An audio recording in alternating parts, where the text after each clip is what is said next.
welcome to the first of our cheeky little fluff sub-series, Getting Hammered, Gin today. Woo-woo! And in our Getting Hammered sub-series, you can expect us discussing and tasting different spirits. So we just wanted that to come with a content warning that we are drinking spirits throughout it and trying them. We do get a little bit tiddly throughout it. So this episode might not be for everybody. And it's a special series, the Getting Hammered series, because it's also a visual series, which means that it is being recorded, filmed like this, and put onto our YouTube channel, which is at Fluff Creatives. So if you want to head on over there and watch it, you can actually witness this experience as well. We had a lot of fun. So enjoy, everybody, and let us know what you think.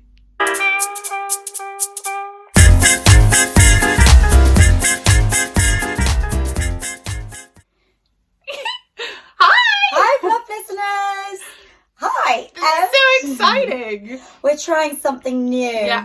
And Chili's just about to join us. There we go. Good. Oh, off to a really good start. Go and show your asshole. Show your asshole. For listeners who are listening to this instead of watching it, we're doing a visual episode this week. So you can either listen to the whole thing or go onto our YouTube channel to watch Chili's beautiful bum. Sorry, Chili. Yes, so we have come up with a new kind of sub-series of Fluff, which is called Getting Hammered. Yes. Which is something we are experts in. Yes, we're very well refined in this. And so you can join in with us. But we thought we'd take it upon ourselves to help you listeners working out which gin should I buy? Exactly. Which whiskey? So we're going to taste test for you because we're that helpful. Yeah. That caring. We care about your palate. Exactly. So we're going to eliminate maybe the not so good stuff and bring to you what we think are some good options. I mean, we can't afford the whole shelf, so we've just got some cheap packs. But if you're into the cheap gin, then we'll bring this to you today. But we've got some miniature versions. Yay! So yes, we are doing gin today. Yay! And Gin why day! are we doing gin? Well, we found out after we picked gin, actually, on the weekend with a friend who said that the second Saturday in June is International Gin Day. There we go. Gin for the win. And when we found that out, we were like, we had to start with gin. Because we're not sure about you, but we certainly have a lot of gin anecdotes. Yeah, it's the alcohol I have probably the most stories. Yeah. Maybe next to tequila. Oh, wow. That's a whole other level. I'm not ready for that one. No. Oh, we could though. We could add in mezcal, which is like a smoky kind of. Yeah, but I think the thing about the Getting Hammered episodes is that we're going to have to spread them out across our Fluff career because something tells me this is going to be a slow recovery. I can't wait. We've got some bread out the back to soak it up after. But what can you expect from our Getting Hammered sub-series? You can expect our faces. Yeah! They're all going to be visual, so we can really connect with you, lovely So you listeners. can really connect with our slow process of getting hammered. And you can expect us trying different elements of gin. We've got a bit of a table going on here. So, for example, should we show everyone, Emma? Yeah. Oh, double chins. She's gone rogue. So we've got like some different mixers, some different little things there, different gins to try. These are some glasses with half melted ice ready to try. So we're going to suggest to you what we think. We are going to suggest to you what we think would go. This was a choice that you made. There we go. Right. Yeah. So we're going to suggest to you what we think will go well and taste it for you, whilst of course giving you anecdotes about that specific. I mean, feel free to join in with us. And of course, we're still in the time of COVID-19. So this episode is being filmed in our beautiful recording studio, which is my bedroom. And the resource we have is just what we could get at Lidl and a few other shops. Home bargains. Home bargains. Yeah, this cheeky baby came from Home Bargains. $9.99 for 3 mini bottles of really good gin. We'll talk through Yeah. those. And 3 mixers. And in the future, we've had glorious ideas of maybe doing this kind of episode in a public space, in a bar with a different, I know Jess is our resident mixologist, but with maybe a different bartender or an expert in that particular alcohol. But this, our first one, our breaking the seal, a bit early, is gin in the home. Yeah, gin in home. And we want to, of course, share with you our own anecdotes about specifically gin, from what we can remember. Emma's memory is very good upon drinking alcohol. I have a rubbish memory and I rely upon Emma to tell me exactly who I voice noted the night before. And we have anecdotes and stories, research about gin, the history of gin, some cool gin stories. So, and we are carrying on, of course, with our who are we drinking to at the moment. I was going to ask you. Oh, yeah. Oh. Here she just takes away my role, keeps talking. Sorry. Jess, who are we drinking to today? Well, lots of drinking to. Lots of drinking too. We are going to talk about a book called Asher's Mums. Now, this was published in 1990, can you believe? And it is about an African-Canadian girl who has lesbian mums. And what happens in the story, which is by Rosamund Elwyn and Michelle Pulse, who we are drinking to today. Asher at school has been asked to go on a school trip, but the tick boxes on her forms, it's like, we need to have your mum's signature and your dad's signature. We encounter some problems. And so Asher feels very secluded from her friends. And you can watch it on YouTube, everybody, a reading of the story. And so Asher's mums go in, and it's all about her class kind of learning about that, hey, Asher's family is different from yours. Yeah. And Asher has 2 mums. And I can't find out much about the authors at all. I have found one resource that tells me that Michelle Pulse is of mixed race heritage. And I can't find pictures of them, but I can find that Rosamund, for example, is really passionate about telling stories about lesbians, telling stories about LGBTQIA+, and also about Caribbean heritage. So I am just guessing that they are of Caribbean heritage themselves, and that they want to tell these stories. But I've seen things like Rosamund's written some books called like The Lesbian Sex Dream or something like this. So I feel like there's children's literature, which we enjoy, which we love, and then there's literature for little saucy adults, which we also love. Everything is fun. I know. I mean, we're in our natural habitat, in our natural look. We just woke up like this. Exactly. So which drink, Emma, would you like to start with? To drink to Rosamund Elwyn. I keep going to say Rosamund Pike. Rosamund Elwyn and Michelle Pulse. I would like this one because it looks most Canadian. I don't know why. It just feels like it looks mapley. It probably isn't at all. I mean, it's autumnal for sure. Yeah. So our first drink, everybody, is using Gordon's gin. You can rely on Gordon's, it's fine. If you pick this off the shelf, then you've had a good paycheck. Not the best paycheck, but you know. Yeah, I mean, you're surviving. You're not buying Sainsbury's own gin and about to get a headache like this. Oh, yeah, sure. And in it, we've got from Lidl, 99p this was, Emma Bar. Yeah. Cloudy apple juice. And I specifically wanted cloudy, so I'm very happy about that. I just think it adds a bit more... Je ne sais quoi. Je ne sais quoi, a little bit of allure. dip. And then we've got also from Lidl, this was cinnamon. So what I did, I shook that up in the Boston. I don't know if you can even see. Yeah. On the surface there. It was quite hot because if I tilt it, doesn't help. But exactly. We did have some apples, which I was going to put as a garnish, but then we picked them up. And I think they're still there from 3 months ago. And I threw out loads of fruit today. Yeah. They're rotten beyond belief, weren't they? Because the bad thing is, apart from bananas, we buy fruit for cocktails. And you don't need as much fruit as we buy for the one cocktail. And we just need like the peel. Yeah, exactly. So thank you for a 1990, really, I mean, to think of putting out queer literature for children. Did I even say that it was banned? Oh, no, you didn't say that. Sorry, I forgot to say that it was banned. We haven't had a drink yet. Oh my gosh. It was banned basically in Canada, and it wasn't until 2002 that the Supreme Court of Canada, BC, said...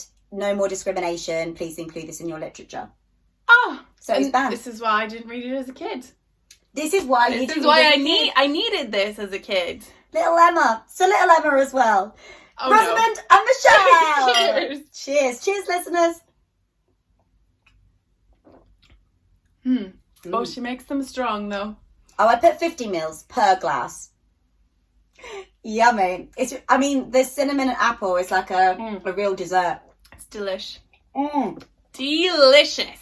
So, as Emma and I said, we both love spirits. I particularly have a really interest in it because I've done mixology, so that is learning about the spirits, learning what mixes well together basically, and I've worked in a lot of cocktail bars, some bougie ones in London with awful white cis het men customers. Love you listeners though if you are a white cis het man, but just be nice. You're listening to Fluff, you can't be mean and listen to Fluff, I don't feel. We love you, solidarity. So yeah, I have a real interest in it, but I mean there's just so much story behind each spirit. There's like, for example, Lamb and Watt, the makers of this gin, for example, would have a story. Tanqueray, Gordon's. Sure. There's really cool history. There's often family stories. There's maybe a little bit of tension in battles between the gin makers. So I really like learning about the spirits, learning from, for example, gin goes back to the Netherlands, first of all, in the 13th century. Oh, you've jumped right into the history. Here we go. Just a little one. But so it's cool because initially it was medicinal, wasn't it, Emma? It was medicinal, and apparently it tasted like shit originally. Yeah, so they needed to add some other flavours such as juniper berries in it. But it was used to treat things like gout. We love a bit of gout. Yeah, which is caused often by too much alcohol. So, good luck with the that. irony. Gout is such... it just sounds like it looks. Yeah, it's kind of like an old man who's had too much to drink illness. Yeah. I mean, all right, if you've got gout, good luck. I think it's quite painful. And then it makes you want to brutal. eat... Yeah. But it makes you want to eat salty food after, which is also another cause of gout. Yeah. So exactly. Yeah, so that's why I just clutching that bottle. Hold on tight. Here I am. But gin, I feel like, is also something. Well, I have an interest in gin because I like drinking it. But I feel like it's also had quite a substantial part of our relationship. I mean, even to one of my weddings, maybe more than one. We bought each other. We went one time to New Look and we bought each other the exact same earrings. Yeah. And Ed was like, I've got a gift for you. Yeah. And then I was like, I've got a gift for you. Yeah, it was cute. So we both got the same ones. They were like little gin bottles and then little Prosecco bottles. But because we had one of each, we ended up swapping. So we'd have one gin bottle and one Prosecco bottle. And you did wear that to my wedding. Yeah, I did. Yeah. I did. I mean, it's a great way to identify yourself as the party Hello, person. Yeah. Want to dance with me? Exactly. We should have worn them today. Well, I lost one, remember? Lost one. Yeah, I don't remember what party that... Oh, that was in France. Too much... The champagne took away the gin. Oh, we'll do a champagne episode, everyone. Yeah. So here is where, if you ever see us looking down, this is how we roll. We basically have a template with little notes on it of things that we want to draw upon. Oh, you mean looking down? I thought you were saying if you see us like looking sad, get us gin. That's how I read that. Well... But also that... We might be crying at the end because for some people gin affects them in a emotionally sad way. Yeah, my brother has a theory that gin destroys him. He never remembers if it's gin and also gets quite aggressive. How about you listeners? How does gin affect you? I don't think I've always found it a happy one until recently. Maybe since I've hit 30, I've had a couple of cries. What, 2 weeks? Yeah. How much gin have you had? I don't think I've had gin since you turned 30. There was one night I had an awful lot of gin and then I just remember profusely By yourself? crying. Where was this? Where was I? You were here. We lived in the same house. Yeah, there was a night. Sometimes I pour a little drink for myself in secret. So let's go into some anecdotes about gin. Ginecdotes. Where shall I start? I mean, I don't know. Where do you want to start? I actually went to a gin tasting workshop in Greenwich. Oh. I mean, you That got to sounds make your own poshy gin. posh. It was so posh. It was £12, but I took my ex on a date. Oh, so, £12 isn't too posh though. Anyone can do £12. and you get to taste gin and then make your own bottle of gin to take away. Yeah, like if you this think size. £12 could be a fancy, expensive cocktail, you might as well go on a gin tasting. Yeah, and then you're learning. And you're learning, and you are, I don't know, just, I think it's quite Socialising cool. as well. Yeah. I loved getting to know everyone around It's the an table. interactive event instead of just a cocktail in a loud Yeah. bar. Yeah, cool. And then it was done in a really nice pub in Greenwich. And then after that, we were so hungry that then we just had starter, main, dessert as well. But it's really cool because she told us the history of gin. I mean, honestly, I do promote this as taking a date there. And then we had basically all different, oh, darn it, what's it called? What's that word? Which is just like the flavour parts that you put in. The municipals or something? I don't know. Something like that. And basically you had all the ones that go well with, basically it's like vodka and then you add the flavours to it. So it had cardamom, orange peel, lemon peel, peppercorns, and you just got to make your own ratio. Cool. So basically you had like the raw alcohol that is used for gin and then you put your own flavour to it. Yeah, and there was so much. And everyone was being so like, and I was just like, and I went too hard on the cardamom, everybody. There's a reason she makes the drinks for the episode. She wants us to be a bit looser by the end. I mean, isn't that the best feeling? Yeah. I don't know if you listened to our first episode, our introduction episode. We just were getting progressively quite drunk by the end, and we can hear it in the editing process. By the end, we're quite slurry. I mean, go back and listen to the introduction because I think we had a bottle of Prosecco before and then we drank a bottle of Prosecco during it. But it was the first time we recorded, so we were so excited, Emma, weren't we? And it was a Thursday night. And we honestly, if you go back and listen to it, we're blah, blah, blah, at the It's end. unintentional. I think it's cute. I think it set a precedent. It inspired this episode, that's for sure. I'm just checking, Emma. I feel like I'm drinking it quite quickly because we have some to get through. I'm intentionally drinking it quickly because normally, Jess, you finish yours first and then I try and last mine through the episode.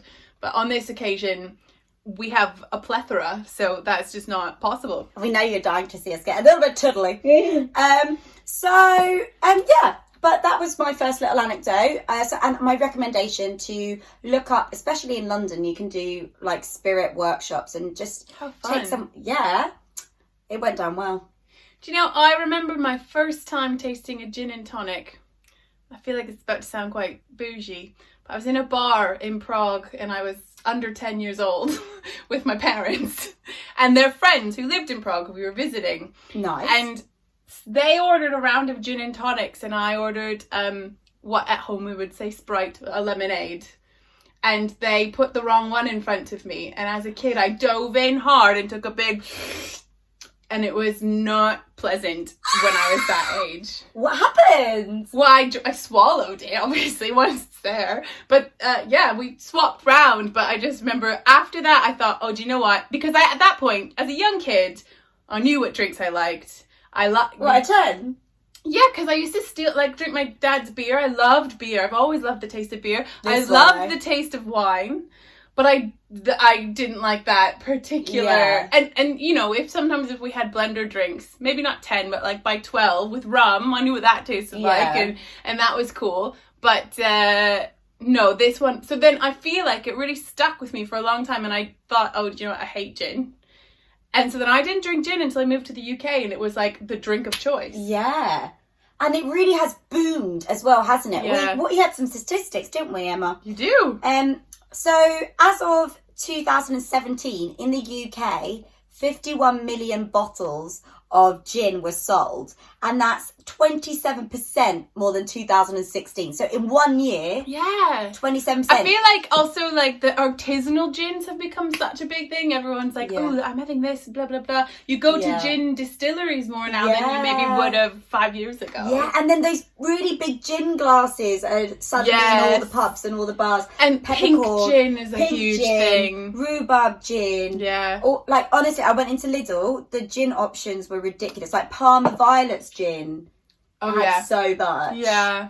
In which case, shall we... I think we're both sunk We are. We're down.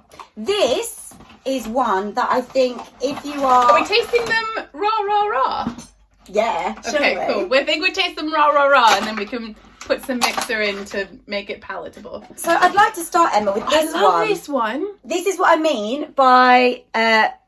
do you know when I moved, when I got the job in Swindon and moved to Swindon, Fluff listener Mari, also one of our colleagues / sometimes boss, gave me a massive bottle of this. Nice one, Mari. I thank you very much for that, Mari. So it's called Opihr.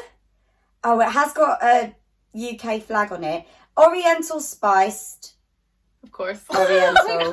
It says it's London dry gin though. Oh, it's a bit colonial. But it's a spiced one. Yeah, so it's a spicy gin. So, hold on a minute. Here we go. Exotic intensity of the ancient spice root.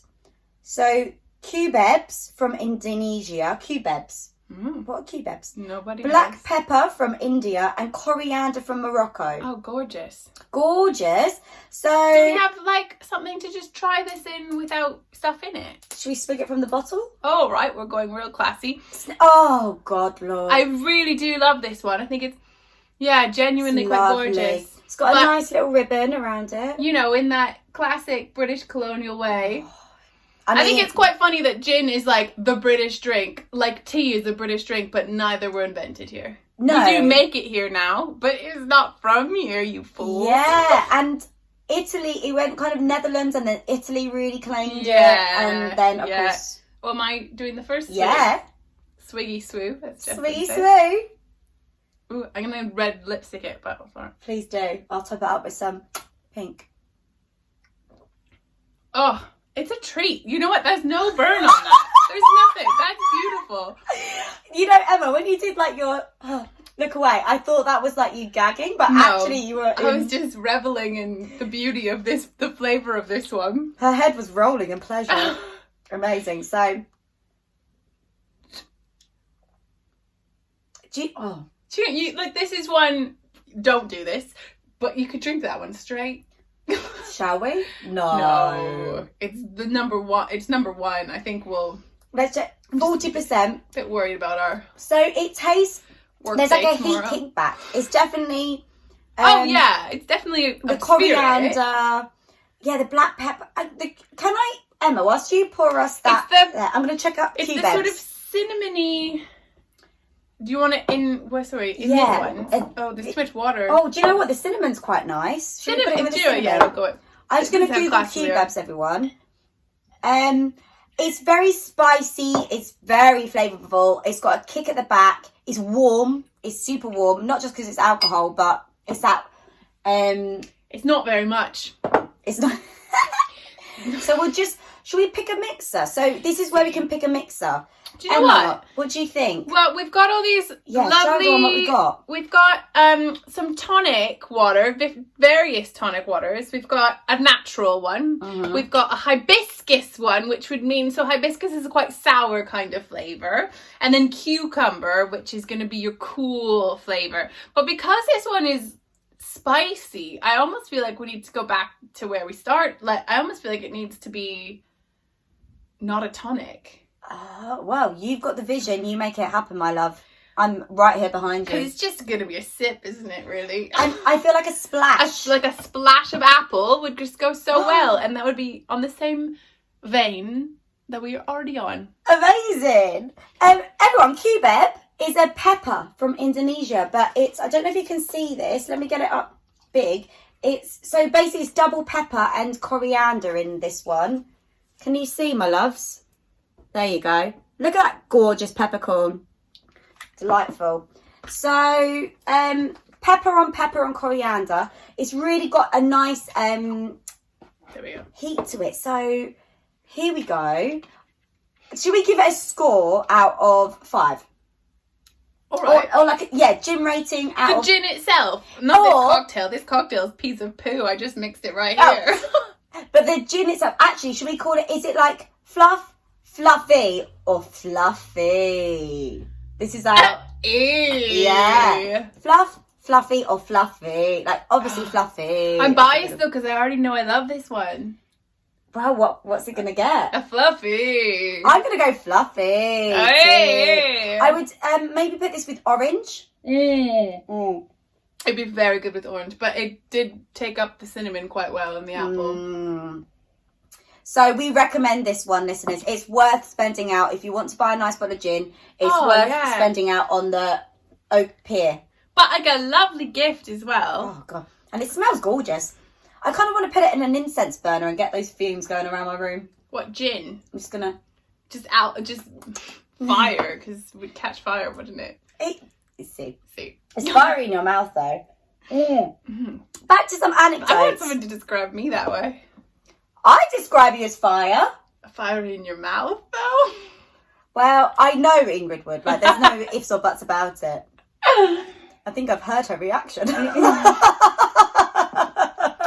1-bedroom flats. Basically, We've been very good. there was one night where they just gave up. Well, she was doing a quiz. And everyone she was heard. distracted. The one night where we've got more company. But because it was also after many bottles of Prosecco again. So I think Ingrid just genuinely forgot. Yeah. And because she said, I don't make noise. But we reconvened after. We hang out after as well, didn't we? Yeah. Before, in fact, we said why we were leaving, and you said, "Great, I'm doing a quiz."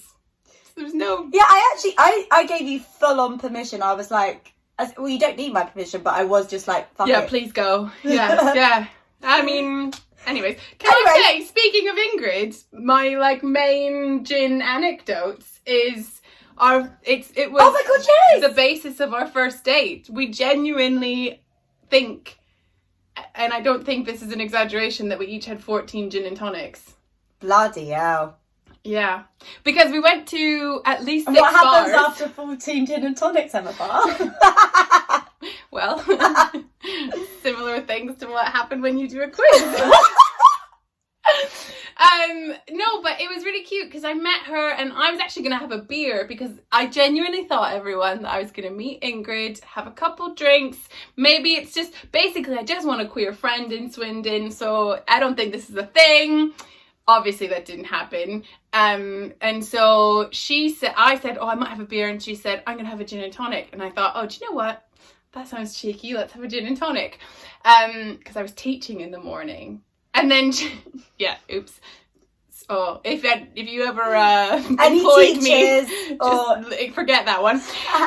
I was fine. In fact, it was probably one of my best lessons ever. I'm sure she had a great time. Happy. And satisfied. Exactly. And then, so she said, let's have a gin and tonic. And then she said in her beautiful, cute, which was even thicker than Italian accent, there's this one gin that my friend has recommended, which is Bombay Sapphire is what it was. But Gorgeous. She can't say sapphire. She still can't really remember how to say it. So she just says Bombay. But she was so nervous and was like, can you order it? So gin and tonic with Bombay Sapphire was our thing that we had all night long. And then that's become kind of like, every time I see that bottle anywhere in the world, it's like, oh, do you remember? It's so cute. That was our first date. Yeah. And it's a gorgeous bottle, which brings me on to actually. So Bombay Sapphire is like a blue kind of rectangle bottle. Sapphire. Yeah. Blue. Sapphire. And Emma, what I used to do, and I think I might bring this back into life just for something to do whilst we're all socially distancing. Really pretty gin bottles. I thought you were going to say this, yeah. Candle holders. Yeah. But the trick is, so get a long candle and you just need to shave a bit off at the bottom so you can stick it in. I need to burp. No, I don't. You're welcome. It's coming though. It's coming. Are you getting one? No, you don't really get one. I don't do that. She's a classy bird. So get a long candle and maybe get like a white candle, then a pink candle, then a blue candle. Oh, and the drips. Let the drips drip down, the drippy drews. And then you've got yourself a beautiful ornamental piece. Whack that in the centre of your dinner party table. Whack that on your bedside table. Do you know what Jess bought me when she also bought gin? Oh, yeah. A candle, because she had a bath a few weeks ago when we have quite a few candles and some quite lovely pillar candles that I splurged on. And some of them were in the same vessel, and she had a 2-hour-long bath, and they became basically one solid piece of wax. And then what happened was, then you'd gone to bed, and I knew right away. I came in to check on you. And you saw it then? Yeah. Oh, but it wasn't mentioned already. until the next day. Well, I wasn't going to mention it. I left that to my wife to do. So Emma didn't mention the fact that I'd fucked Emma's candles. And then Ingrid came in and she was just like this. And I know when I've done something wrong with Ingrid. I know. Yeah, because she goes like this. It's always, I'm like, she does God. it to me as well, though. It's like her way. I can tell how she's going to parent. Yeah, exactly. Yeah. So I had to come and look at my mistake. Oh, for listeners, I suppose if you're listening to this, she just sort of uses her little finger and it's like, come, well done. Come. Yeah, we need to remember that. It's going to be hard, listeners, because there's a camera and we're getting drunk. And we're doing our best. We'll do our best to describe action. We will. Well. I've remembered now. Yeah. And Ingrid beckoned me in. Yeah. And then said, "Look at Emma's poor candles." I told her not to. I was like, devastated. I was so devastated. She made you feel so bad you thought you had to buy me a new one. And I was like, oh, it's fine because I need to use all the candles before I move anyway. So. But I got you another one anyway. So it smells lovely. And then Emma got a parcel in the post a couple of days ago. And then opened it up. I was like, what is it? What is it? And then she brought out some new candles. And then there was just like a moment. And I do feel like I opened it quite pointedly being like, oh. See this? It was a bad day, everyone. It was a bit of a low day. I had a long bath. Oh, on the long day, yeah. Oh yeah. Yeah. Oh yeah. That was a low one. I see our drinks are empty. See. And a bar. Do you want to try a tinny, which I've got for 99p from Lidl? Yeah, let's do it. What do we got? We got a pink gin and tonic with grapefruit. 99p from Lidl. We ain't even messing. And it's 5%. But can I just say I'd prefer this one? I mean, maybe we do one of each. You do one, I do one, or are we doing it together? Oh, we have to rate it. Oh, yeah. This one is rhubarb and ginger. And I prefer the design, frankly. It's gorgeous. Again, it bloody says in England, doesn't it? Yeah. Well, so it's got really pretty design. It's very much like some nice lemony pink, although quite gendered, but potentially. Everything's a little bit pinky poo. I feel we might not want to finish the whole tin this time, though, because it's only 5% volume. But, do we need to pour some Gordon's in it? No, that would dilute it. This is just us tasting it, and then we'll see how we go. Do you want to... Yeah, let's go for it. So we're trying Hortus gin, everyone. Hortus. Like, sniff test? Sniff test. Sounds like Horton Here's a Who. Rhubarb for sure. Oh yeah, rhubarb. Sorry, I just got so excited to tell you something that I choked on my saliva. Rhubarb. It's one of my fave flavours. I told Emma the other day, I grew up in the countryside and we used to grow rhubarb. As soon as I have an allotment, I'm growing rhubarb. It's the best, isn't it? And you know what we can also do on our allotment? This is a segue, but we can look. A friend of ours has made Ingrid for her birthday. Alex, ciao to you. Ciao. Elderflower cordial. So you can let's do all this from scratch. We don't need these tins. Yeah, I mean we will. Salute. But salute. Salute. I just love rhubarb. It's so gorgeous. It's quite sweet, but I love rhubarb. It's quite on the old glucose syrup. Oh, suitable for vegetarians and vegans. Glad we checked after our first a bit of ginger in there as well, everyone. But the rhubarb definitely overpowers this. Oh, so, you're not supposed to have more than 14 units per week. But it's lockdown, everyone. Well, it's not really anymore, actually. We really cut down. Still, Hey, listeners. It's just Wednesday. When we first started lockdown, we were getting pretty fucked every night, weren't we? Well, I'd say 5 of 7 a week. For sure. Yeah. And you know, not necessarily fucked, but like tipsy. Yeah. Maybe of those 5, 2 were big. I'm sorry, I really got distracted by a thought in my mind. Okay. Can Can we add some Gordons to this? Because if it's 5%... Yeah, I know, that was my point. Like, should we move back on to... But alright, yeah. Okay. Excellent. So we're going to do, everyone... So, I'm going to drink the water out of this glass. Excellent, do it. So we can't tell you what the Hortus gin itself tastes like. But we can tell you that this can is very lovely, but we're just going to... Ding dong. Emma Bar. Look at it. Biz, biz, biz. It's a light pink, kind of peach colour. Peach, nice. I imagine that's the rhubarb. You're mixing in with the water. Sorry. You water it down. I might... Oh, see. Who even are you? Gulp, gulp. But water is good for you, so have a good sip. Oh, that's true. A little bit of hydration. They say you should have a glass of water after every drink. Do you know what? When was it? I'm trying to remember whose party it was. Maybe it was your birthday.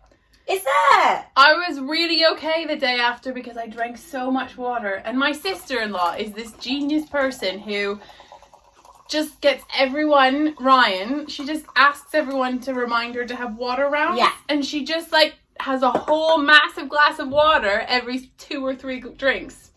And do you know what So I remember genius. as well? Your wife, Ingrid. Remember Yeah. when we used to call her the water police? I'm just free pouring this.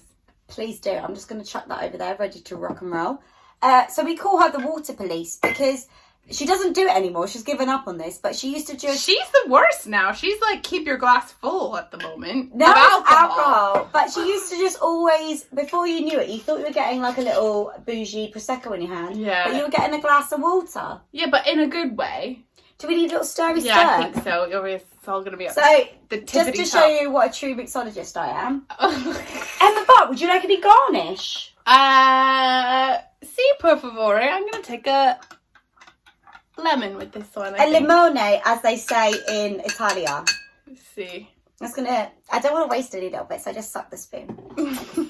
Shall I try some lime? Just to... See a comparison. I put mine on the side, but now I'm going to squeeze it in. So everyone, the trick is you've got to make it a work of art. If you've watched Everybody Loves Jamie. Work of art. I knew you were going there. Work of art, work of art, do, work of art, do. Should we play that in the background? No, I think it's all right. Okay. What you also can see is that Chili is sitting above you all, looking like the... I don't know, like the queen, really. She looks like the Sphinx. And she's very good at looking at you disapprovingly. She's a lesbian, you know. She's definitely lesbian. She hates men. Emma Barr, can I just She's give more a trick lesbian to our than I am. listeners? Yeah, go for it. So basically, if ever you're mixing a drink in the glass, what you want to do, so basically you see our little spoon here, this is a cocktail spoon, so it's got twizzly twoo. I haven't worked in a cocktail bar for about 2 years, so I've forgotten the definition, but this is what you need to do. Whoa! Yeah, baby. And then look at that baby fizz right up. Can I try? Yeah! She loves it. She wants to have a little play. Woo! Making the magic. All right. Cheers to this. Cheers! Rhubarb roux. Ruby Ruby Roo. roux. And cheers to you. I mean, it's gorgeous. It's nice, yeah. We're in definitely with this hot, humid weather. But like weirdly sometimes cold but still humid at the same time. Like I'm sweating but it's cold. I mean, we've experienced thunderstorm, heat wave. We're in Swindon. Where are you? I don't think any of our who of our listeners? We've got maybe 5 Swindon listeners. We Maybe love more. you. If you're more, then so a few of Ingrid's colleagues, a few of our friends. See. So I would just like to share, so basically gin, when I was particularly a student, but also I'm still kind of on that same economic wave. Everybody, you work in the arts. If you work for the people, you're going to have a low income often. You do it because you love it. Yeah! You care about people. Yay!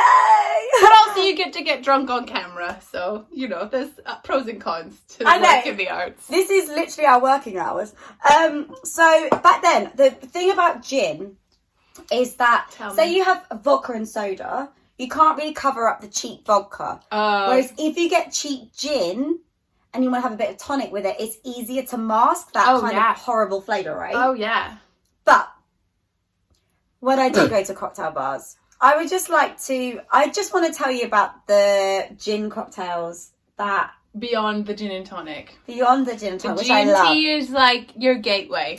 And I'm gin. telling you these because you can make them at home, and these are normally what I gift to a friend or... Romantic partner is what she romantic meant to say.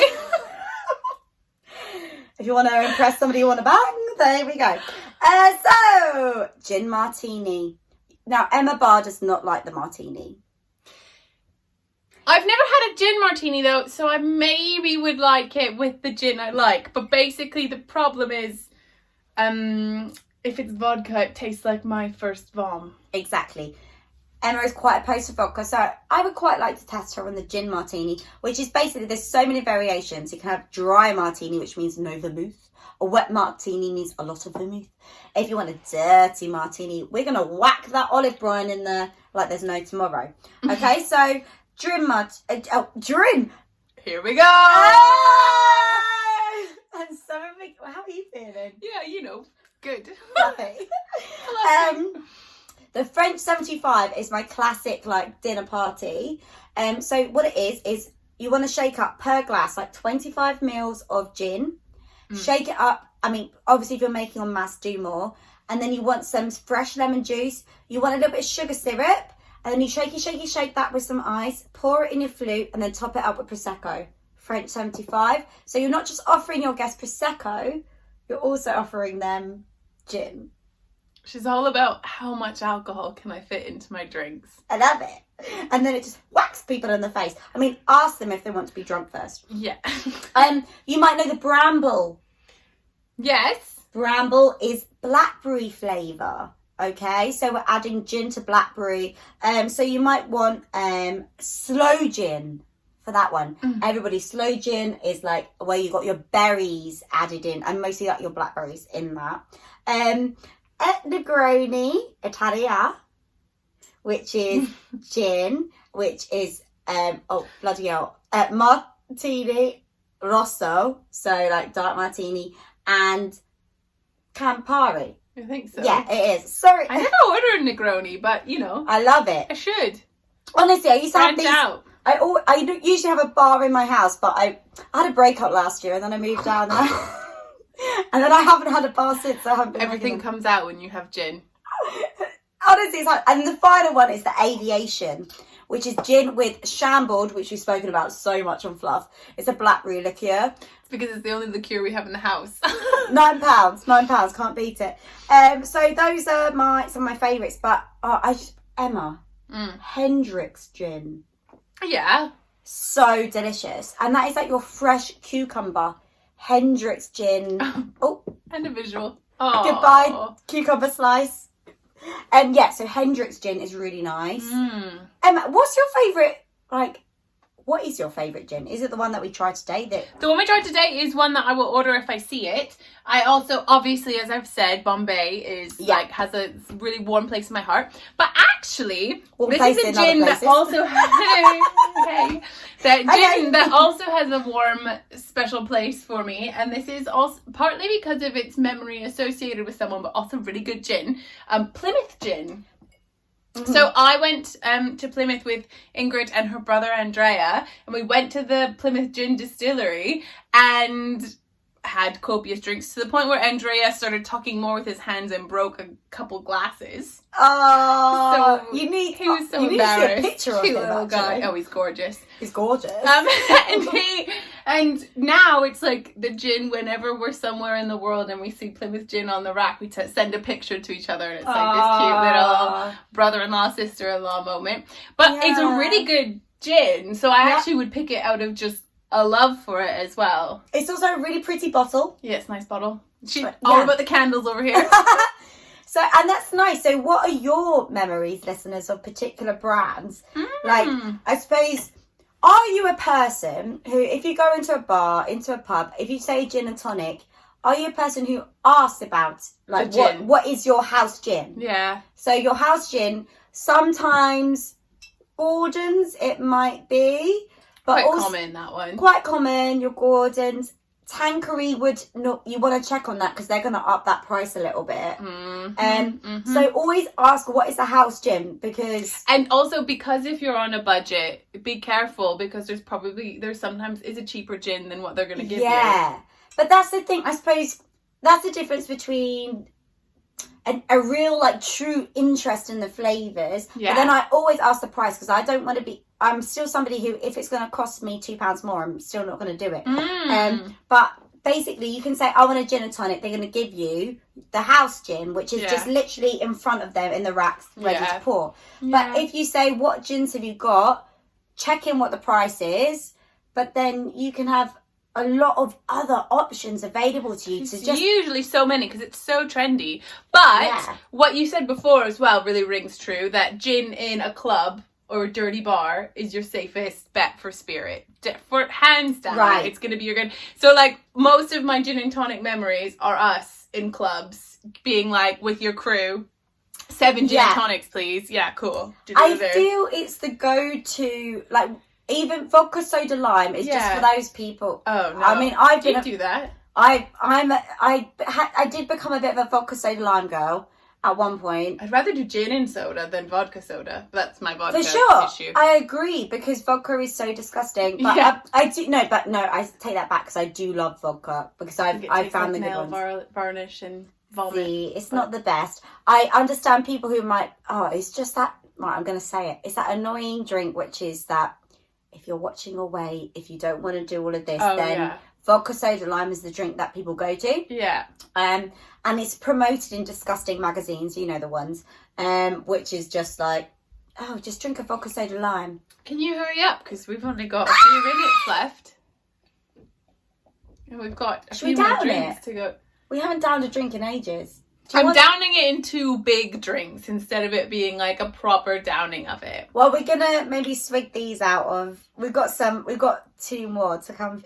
Oh my god, look, it's called the Bramble, which is the... You want to know what's funny? It's Wednesday night and Ingrid is going to be completely sober while we all eat dinner together.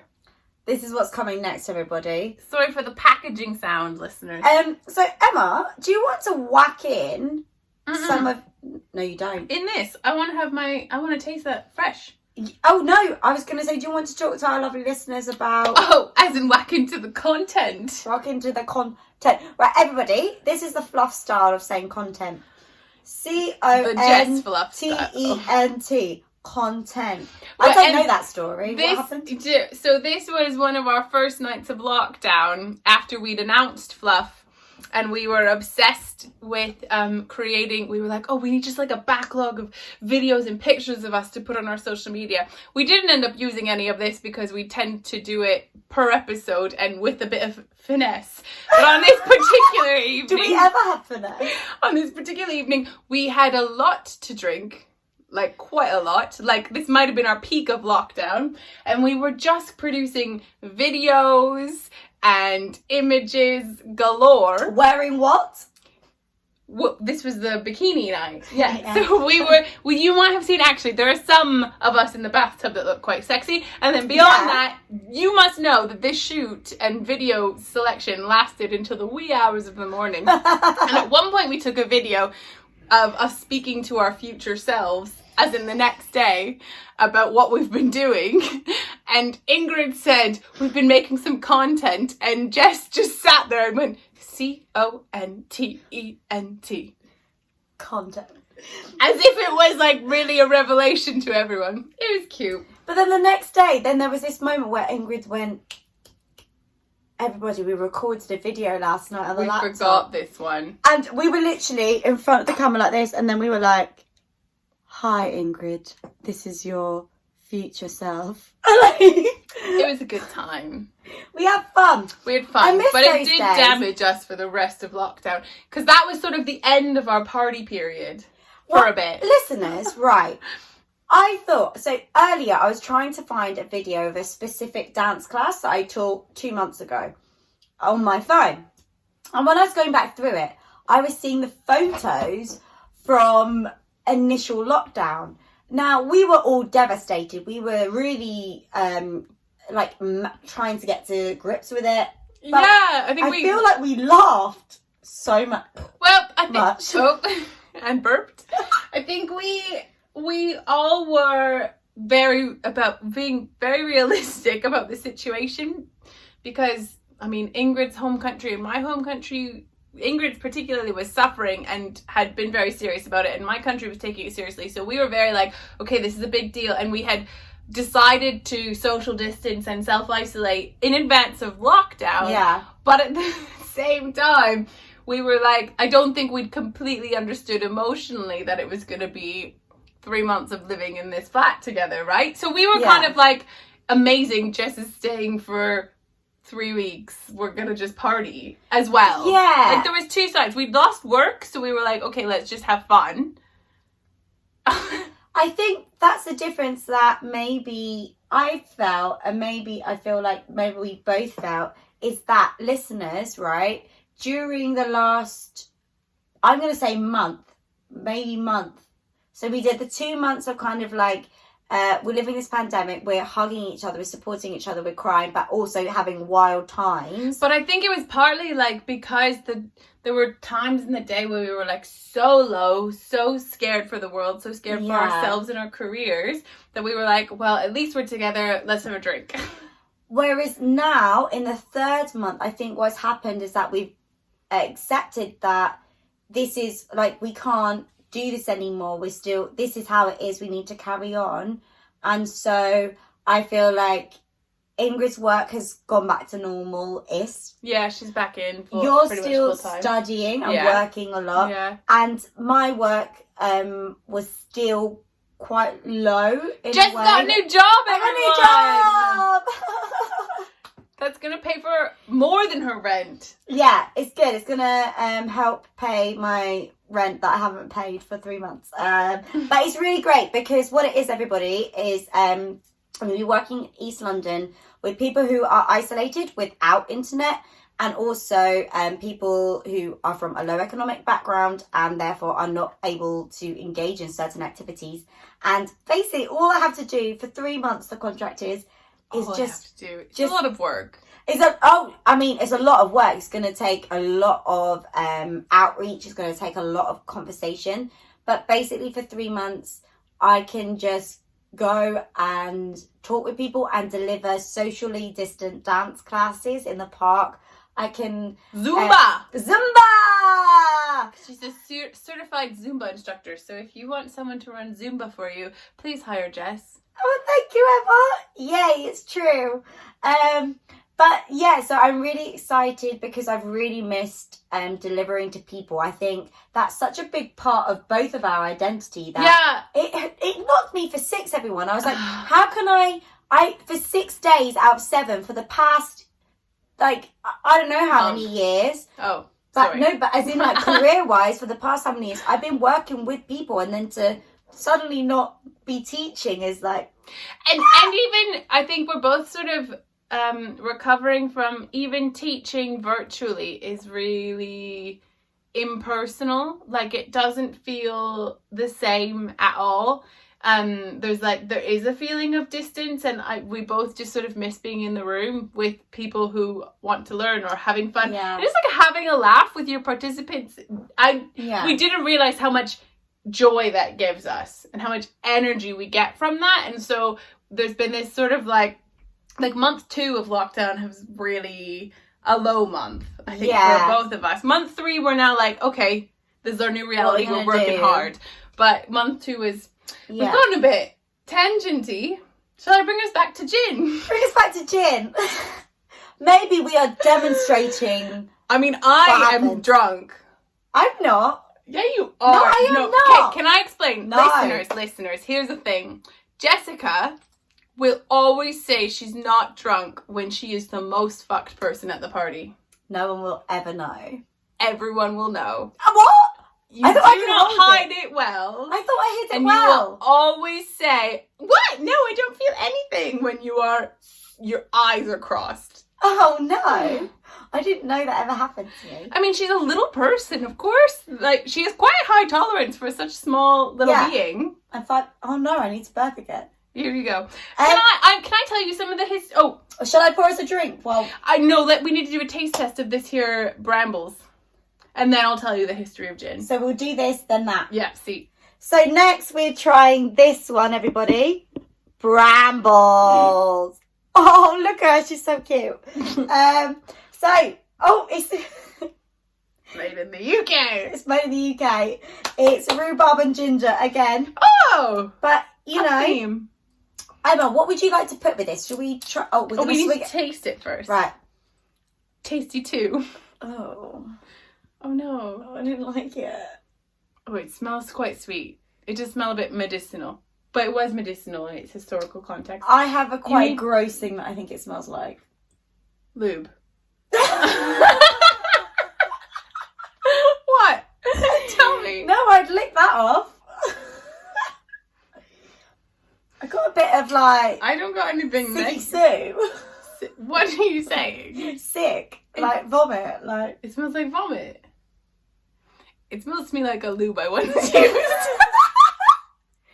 Do you know, Emma gave me some lube just to have out in the bedroom. My bedroom, which is in the living room.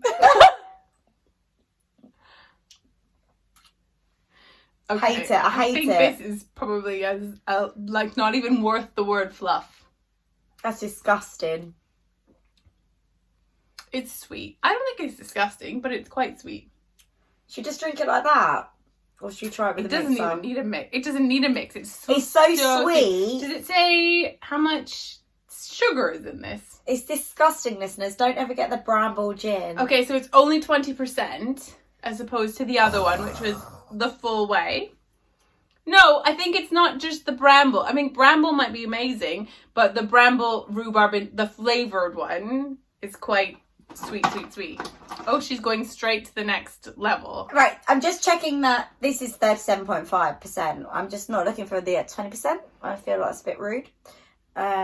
Let's just drink it straight, and I'm going to pour it into your... Straight. Oh. If the camera frame has changed, it's because suddenly we realised we were just talking into an abyss and it had stopped recording. Just ran out of storage. Classic. So, listeners, where are we at? We're done. Oh, you were going to talk about Mother's Ruin. Okay, so before we have our last gin sample of the day, which is Gordon's. Yeah, we'll get to that.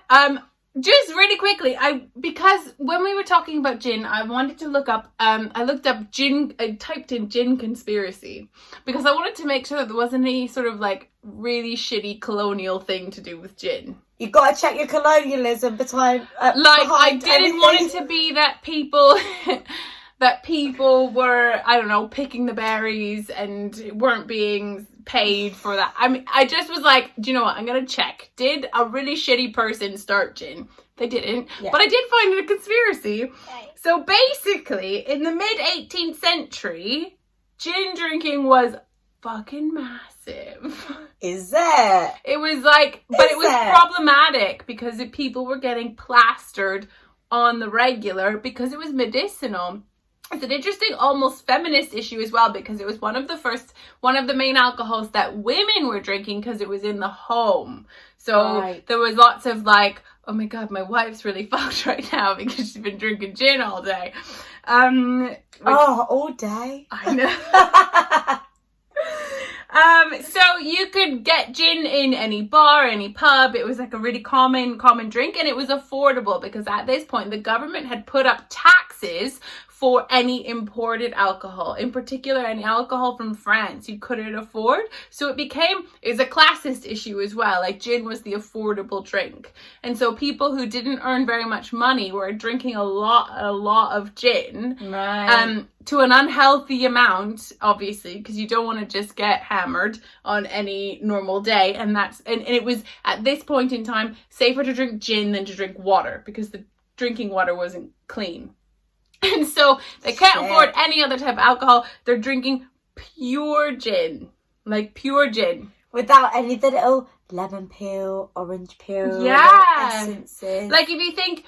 Botanicals! In my first time talking... that was the word I was thinking for earlier. Botanicals.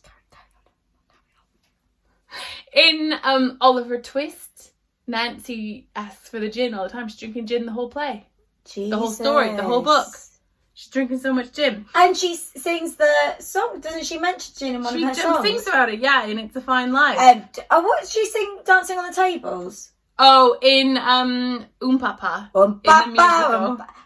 Yeah, she sings about gin. There's a line about gin. But the problem with gin is if you have too much, men are impotent, women are sterile. So actually the birth rate in London was exceeded by the death rate at this time because we were having so much gin. And sex. So the government decided, no, not enough. Like your babies, you're not having enough babies. The birth rate exceeded or the death rate? No, the death rate was bigger than the birth rate. See, I heard birth rate was exceeded the death rate. No, was exceeded by the death rate. Gin, everybody. So there was higher death rate than having babies because we were sterile and impotent. Yikes. Right? So the government decided that tax must be raised on gin in reflection on this, but this put so many reputable sellers out of business that they made way for bootleggers who sold it under fancy names. And so basically they started a prohibition here. And the tax on it was so high that they ended up having riots in the streets and protests against the taxes on the gin. But again, it's a classist thing, right? So it was the alcohol that the masses could afford, and they decided to tax it because it was problematic. And obviously, you don't want people being incoherent on the streets. Yeah. But at the same time, invest in your health services. I know it's a long time ago, but still. Actually, what a little bit of a link also, just to say that, of course, it's a classist thing. And that is why people will riot. Because how else can he get heard? Yeah. Because people will not listen. And so what came out in 1736, a Gin Act was passed, which forbade anyone to sell distilled spirituous liquor without first taking out a license, which cost £50. So it suddenly became a posh drink. Right. A British posh drink. Yeah, exactly. So there was problematic things with gin, but it was the drink of the people for a while. So obviously British people have reclaimed it now, but it's still a... And for some reason there's this, there's the connotation of like hysteric women and gin. Oh, definitely. Like the mother's ruin is the term, which leads to like, it makes you cry, it makes you really emotional.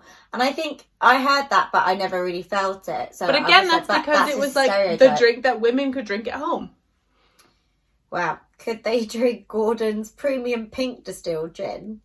Natural flavours, 1880. So this is the thing, like the spirits, which is why if you do check into your spirits, like Emma and I are really cautious or aware that anything we want to talk to you about, we check the roots of it. Any person, any quote that we put out, we're like, because annoyingly, if we want to get a great philosopher's opinion on something we want to talk about, often... most philosophers are like white, straight, cis men. And we genuinely Google like controversies around this person. Who probably said something shit about a minority group. I mean, they definitely probably had a shit opinion. Oh God, Emma, I don't like it. You don't like pink gin though? That's really sweet. Pink gins are always like this. That's super sweet. It's very strawberry, I'd say. Strawberry, raspberry. I knew this was coming with a pink gin. This is what they're like. We should have gone the other way around. No. You have to have this one. You have to try this one. We could put it with some elderflower. Yeah, I mean, it's pink gin. It's These floral. would be great to like pop in your little pocket, pop in your pant, pop in your bra. The scrunchie. You could even pop this up. Oh, what? Do you remember? No. I could pop that up. Obviously, I could as well. But I wouldn't because then it's... New topic. I sent Jess the other day a link to a scrunchie that has a zip in it. Where you can put all of your shit and then put it in your hair. Everyone, anything you want. No, we're being illegal right now, but... No. Everyone. Your credit card. Probably not your mobile phone, but you could put like your pound coins. Yeah. Your euros. And then it's in your scrunchie. And that's a safe place. Because our gorgeous club outfits don't often have space for the stuff. I normally resort to putting stuff down here in my bra. Luckily, It's a whilst pink gin. it's sweet, It's a pink gin. it's clearly got so much more alcohol than the Bramble. Yeah. So the Gordon's gin, oh, bloody hell, it's packs a punch. But that we could drink neat. This is like, holy mother. Yeah. Yeah, it's a pink gin. Pink gin in general tends to be a bit sweeter. Like it's got a flavour added to it. Yeah, let's put it with some elderflower. I think it's some elderflower, freshly made. We're thinking. Let me whack it in this little...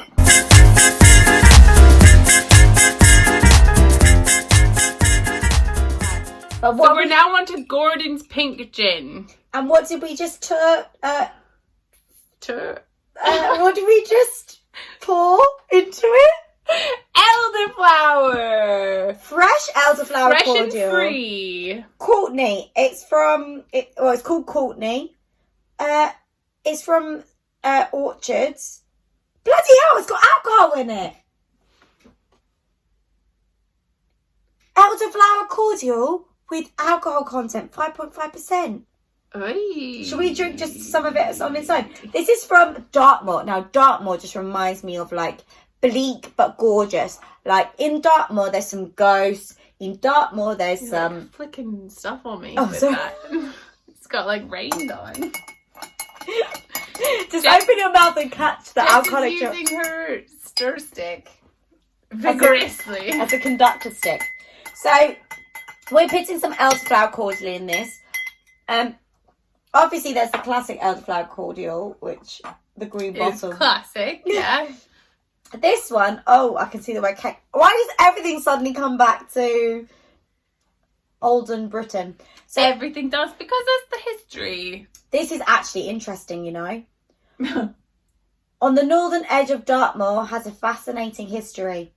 It was confiscated by Henry the fucking VIII and later formed part of the endowment used by Queen Elizabeth I to set up King's College, Cambridge. Oh, well, still quite posh though. It's pushy poo.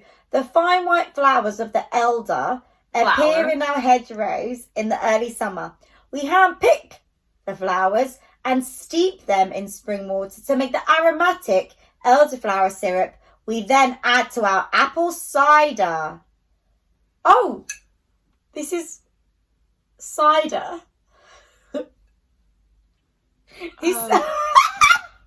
Everybody thought elderflower cordial is cider. Well, that's what happens when you take advice from Ingrid and you don't ask all the details. So has anyone in their life tried gin with a mixture of cider? This, it's like burnt my nostrils. Oh my good lord. So we're trying gin with cider. We didn't rate that gin. Right. Pink gin. Right, Brambles, fluffy or fluffy. Yeah. Fluff. I give it a... Oh. It was that bad. Yeah. Um, But, you know, I love a rhubarb, so...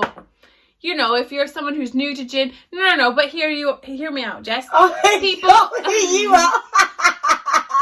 people who aren't into heavy alcohol, there are lots of people in the world. This is a really lovely entryway gin. The Bramble. The Bramble, yeah. And if you want, like, you don't want to taste gin. You want to taste gin because you want to know you're getting fucked. But some people might not want to taste the gin. And so this one is quite good if you don't want to taste it. Indeed you do. Just being, you know, equality here. Inclusivity.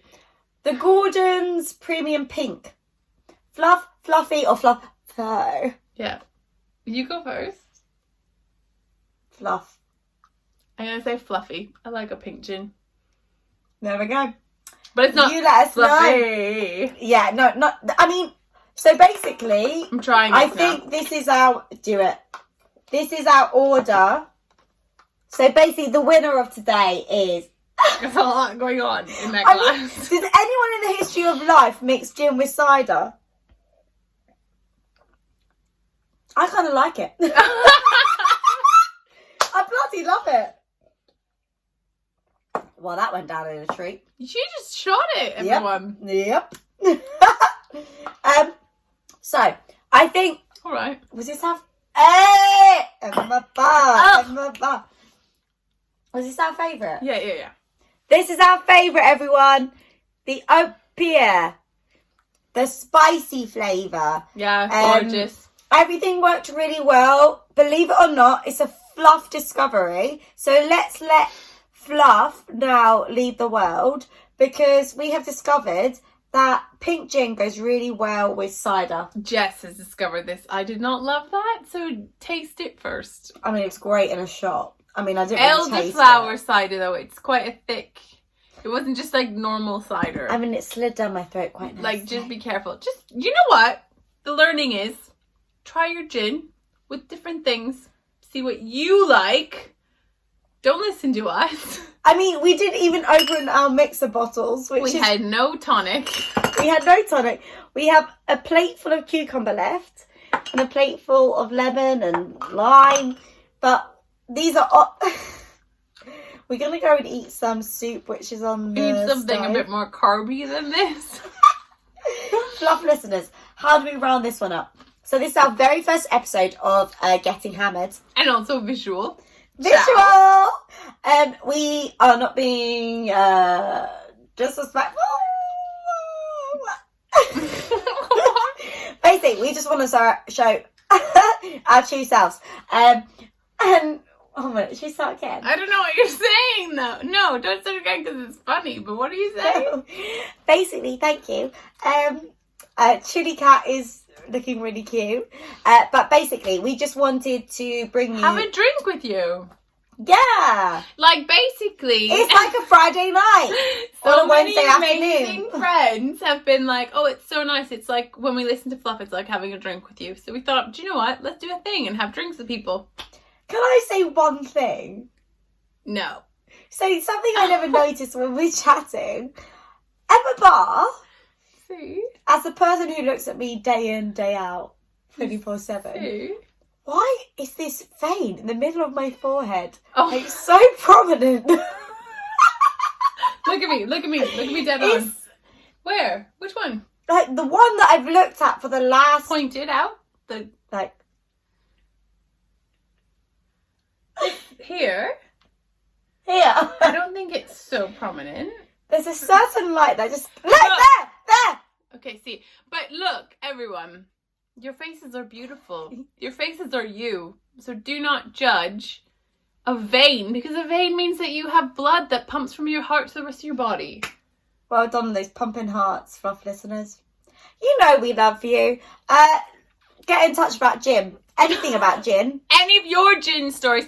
If you have any questions about what we actually drank today, because we were slurring when we told you, you can get in touch with us at Fluff Creatives on Twitter or Instagram, or email us at fluffinquiries@gmail.com. I don't think we sound slurry. I don't think our language has changed. I think we are very clear with our what's gone down here. Enunciation. No, oh yes, of course. Our language is clear, but our experience is also clear. I just still don't think I'm drunk. Exactly. And this is what I live with, everyone. We love you. On that note, have a bonny Friday evening, or whenever you listen to this. You sound like 13th century gin drinker. No, I'm trying to sound a bit Scottish. Is that? You'll find out why. Secrets to come. Talk to you soon, lovely listeners. We love you. Ciao. Ciao.